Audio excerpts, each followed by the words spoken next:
Yo, One Piece, Chapter 1, 1146 just dropped a bomb on us, and MU's insane 5,000-year plan is finally coming into play. The Gods' Knights have officially arrived in Elbaf, and they're not just there for diplomacy, they're about to end the world of One Piece as we know it. The Gods' Knights, EMU's elite warriors, are finally moving out of the shadows. Their mission? Use the giants of Elbaf as tools to restart the world-ending war. And thanks to EMU's devil contract, her minions, like Gunko, are basically immortal, sharing her powers and essence. They're turning kids into pawns, even making them sleepwalk all the way back to Mary Joaz. That's how far their cruelty goes. Enter Gunko, one of the scariest celestial dragons we've seen, with a god complex and the power to back it up. Nami tries to fight her off, but Gunko redirects the attack with magical arrows. Brook takes the hit to save her, and Usopp finally gets his big hero moment, landing a massive one-shot blast that wipes out Gunko's upper body.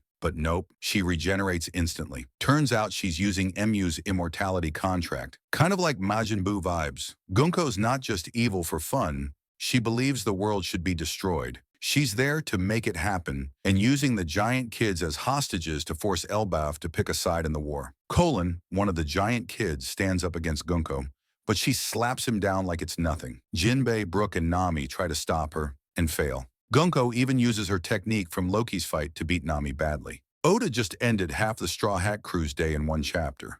This is only one God's Night. We still got Scamrock, Garling, and others to deal with. But hope isn't lost. Colin's parents, Ripley and Gabon, are heading his way. And Gabon? This guy has hockey so strong he might already know his son is in danger just from the sound of his scream. While Gunko's causing chaos, another God's Knight, Saint Smurs, is attacking the Walrus School. This guy is terrifying. He knocks out teachers like they're nothing and is prepping a global announcement via a giant transponder snail. Jaguar D. Saul holds him off to protect Robin and Chopper, taking a brutal beating. Robin is reliving her trauma all over again, but this time, Chopper is there to help. And knowing Robin's brain, she'll find a way to save Saul. Saint Smurs reveals that Elbaf used to work with the world government. King Harold once made a deal to send giant warriors to them, possibly through Mother Carmel. Remember her? But after her death, Harold may have backed out, choosing peace. He even broke off his horns to reject his violent past and built schools and libraries to protect future generations. This made Smurs furious, not just because the giants refused to fight, but because Harold betrayed the promise made to the Gods' Knights.